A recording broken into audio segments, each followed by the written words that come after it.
My golden child little sister tried to unalive me because I took away her spotlight at my wedding. So I put her in jail for a 12-year sentence. My little sister Ava has always been what someone would call a attention seeker. She needs attention on her at all times. And my parents didn't exactly help with humbling her. Every event had to be about her, or she'd absolutely freak out. At every single one of my birthday parties, she'd blow out the candles and have her own presents.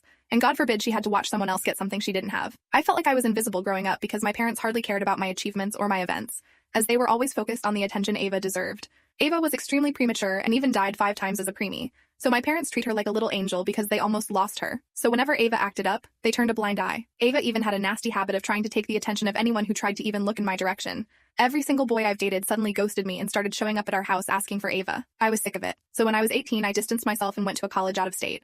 I found the love of my life, Kyle, there. Now 6 years later, we're getting married. His family became mine and I finally felt accepted somewhere. So when it was time to compile the guest list, I decided that it was time to see my family again, so that they'd see what they were missing out on. Kyle even insisted I invite Ava because he wanted to be the one to finally put her in his place. It was the perfect day. I walked down the aisle, saw Ava huffing in the 3rd row with my parents trying to calm her down, and met Kyle at the end. We both were in tears by the end of the ceremony, and when it was time for reception, I thought everything went exactly to plan. That's when Ava struck. She came up to me, and in the most sincere tone ever, she congratulated me. My jaw literally dropped. That's when she offered me a glass of whiskey and made a toast to her beautiful sister and her handsome groom. I was a little sussed out because she had never been this nice to me before, and that's when I went to drink the glass. It smelled a little weird, but I always get a little sick from alcohol, so I drank up. I started to feel a little woozy and felt my throat closing up. It should be known that I have a severe allergy to lemons. I looked at Ava and she held up a lemon in her hand. I started panicking and holding onto my throat, and Ava just walked away to Kyle.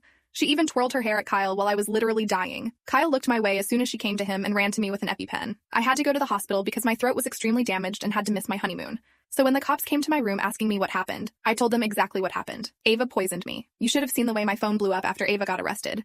My parents were calling me a monster for turning on my own blood. Ava even decided to get one of my exes to be her lawyer, and all he could say during court was that I was a jealous liar. The trial was obviously pretty short. Guess who's going to jail for 12 years? Ava!